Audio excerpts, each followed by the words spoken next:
with the Disney generics. Jared, we're going to start with you. Yes. What is Encanto about? So Encanto is about a girl and her family.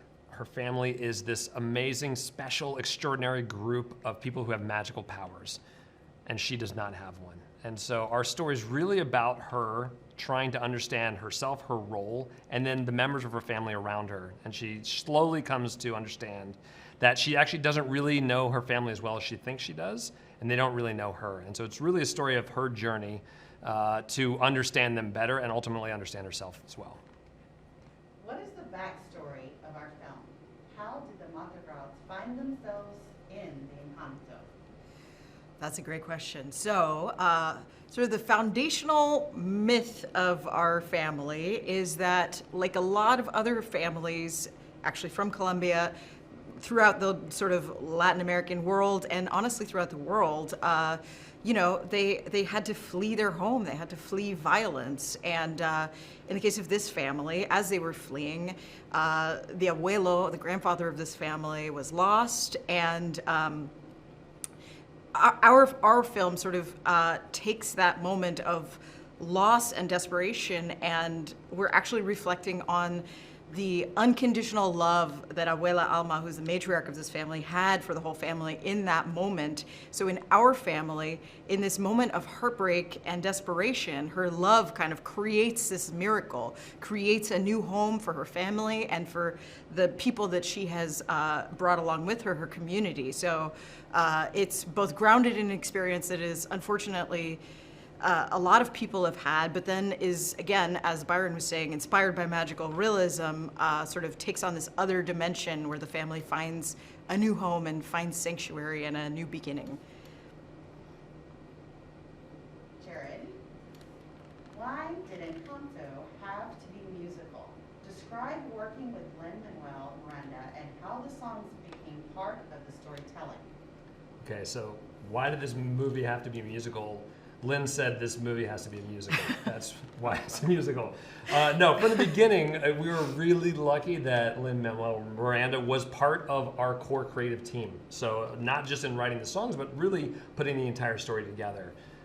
We knew that we wanted to tell a story of this large extended family, and we wanted to do that through music, and there's no better way to do that. We knew, it was going to be set in Colombia, and Colombia has an amazing array of all different types of genres of music that really reflect this wide tapestry of Latin music in general. And so to be able to combine these amazing music styles with very specific character types and sort of wed them together, first off, we knew it was going to be super fun and entertaining and let Lynn really let him go loose. But it also allowed us to have songs that could be like a reggaeton, which is a very modern type of music, and then a song like Dos Oruguitas, which is really feels like a folk song that's been around for 100 years. And so we really wanted to, in telling a story about this very large family, all of whom are very different, to have the music represent that as well. Charise, Byron touched on this a bit, and you can kind of elaborate. What kind of gifts have the Madrigal children received? Explain how the magical gifts are reflections of our real life roles within our families. That is a great question. So, from the very beginning, we really wanted to create, there's 12 people in this family, so we wanted to create characters that everyone would be able to relate to, as themselves, or see their own family members in. So we really kind of started out with family archetypes, right? So Byron was touching on Isabella sort of as the golden child, the one who can do no wrong, the perfect kid. And so we thought, okay, so based off of this family role that a lot of us can recognize and know well, what's a gift that she could have? Flowers out of her footsteps. So from then, we started thinking about, Julieta, who is Mirabel's mom. She is the caretaker, the nurturer, the healer, and so we gave her the ability to heal through food. We have Peppa, who is an aunt who has a wide range of emotions. And so we thought, okay, there's those people who they enter a room and it's like the weather in the room sort of changes. So based off of that, we were like, okay, so what if she actually can control the weather with her emotions? And then, you know, Camilo, we were like, everybody's got like a little drama kid in their family who can shapeshift and do impressions. So that's him. You know, Antonio, who's the youngest. You know, we all know that shy kid who maybe feels not so comfortable talking to people, but he's really close to animals. And that's where Antonio and his ability to communicate with animals came from. So we really just tried to start with, in all the instances, like from very relatable family archetype roles, and then say, okay, if this was magic, what would it be? And that's where we sort of got all these different magical powers. Jared, who is Bruno, and why do the Mother Girls not talk about him? Yeah, well, we don't talk about Bruno, so I don't know if I can answer the question. Bruno is one of the original 3 triplets that Abuela Alma had the night that the Encanto was created. He is somebody who was given the gift of being able to see the future, but he's somebody who kind of only saw the negative things coming in the future. As a result of that, he kind of had a difficult relationship with his mom, Abuela Alma. And not to give away any spoilers, but he didn't feel right within the family. He couldn't really find his place. He's sort of the black sheep, and he left the family.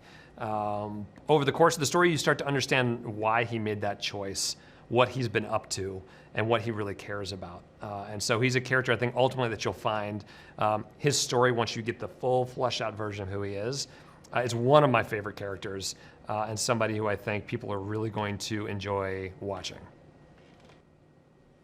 Charise, how would you describe the house and how it almost is another character in the story?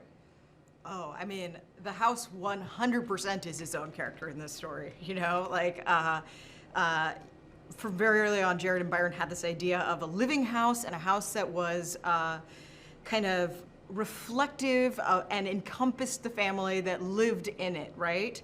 And so we went through a lot of different evolutions of what that could mean and who that character would be, but the one that we landed on and loved the most was the idea of the house as kind of the family dog, you know?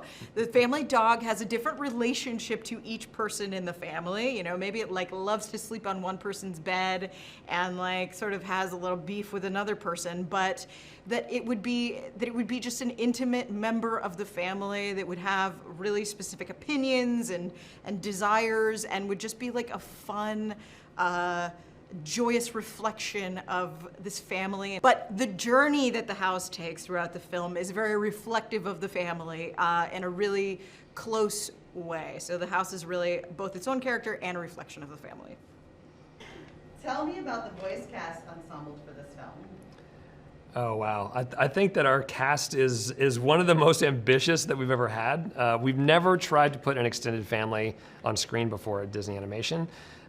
We have 12 main characters, and each of those characters had to separate. You had to fall in love with them. You had to not just present what we expect of those characters, but then throughout the movie to start to change that and start to see these different facets. And so when we started to actually cast, of course, we needed to start with Mirabel. The whole movie is anchored by her, and we needed somebody who could be vulnerable and super funny and really be able to sing lots of different types of music. So Stephanie Beatriz, when she came in, I think right away we knew that she was someone super, super special, somebody who could do all of those things. And then also she brought so much of herself into that role. A lot of what you hear is actually ad-libs that she did in the recording booth.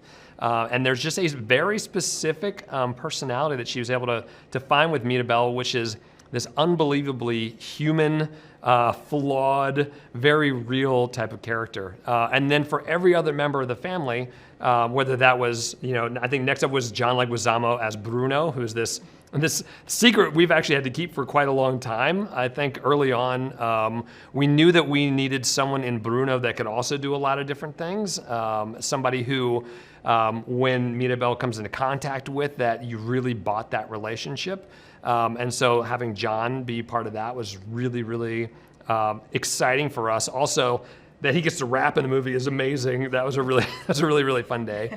And then Maria Cecilia Botero, who plays Abuela Alma, one of the, maybe the most tricky role in the entire movie. Somebody who you have to believe cares about her family, but is also stern at times, but can also be lovable and fun. And I think trying to walk that line where you empathize with her, but she can also sometimes be the antagonist of our story is really, really tricky. I can't imagine anybody but Marise being able to tackle that role. And then beyond that, we have this amazing cast of really emotional, comedic, very funny, unbelievable singers as well. I think between Diane Guerrero, who plays Isabella, and Jessica Darrow, who plays Luisa, we knew we needed to have the strong sisters in there. And then the other side of the family, you have Adasa's Dolores, who's hilarious, and Renzi Feliz, who plays Camilo, who's awesome, and Ravi Kabit-Conyers playing little Antonio. You have to believe that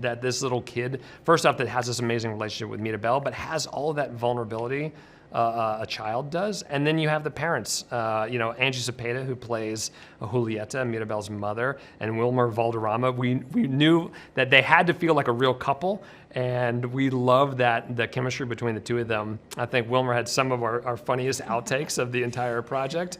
And then on the other side, you have Carolina Gaitan, who plays the very mercurial Pepa, who is hilarious and over the top intentionally so, who's super, super fun, and Mauro Castillo, who plays Felix, and is just the life of the party. You want to spend every day. So I think for all of us, we feel hugely, hugely in awe of our cast, and so lucky that we were able to go on this journey with them.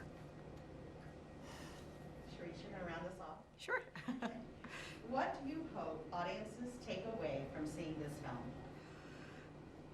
Oh my goodness. I think my biggest wish is that audiences walk away from this film and they say, let me think about my own family. Let me think about like what maybe I assume about them and maybe don't know. How can I ask questions? How can I get to know people better on their own terms? So if this movie starts dialogues between people and their families and sort of prompts us to look more closely and be curious, that's amazing. I would love that.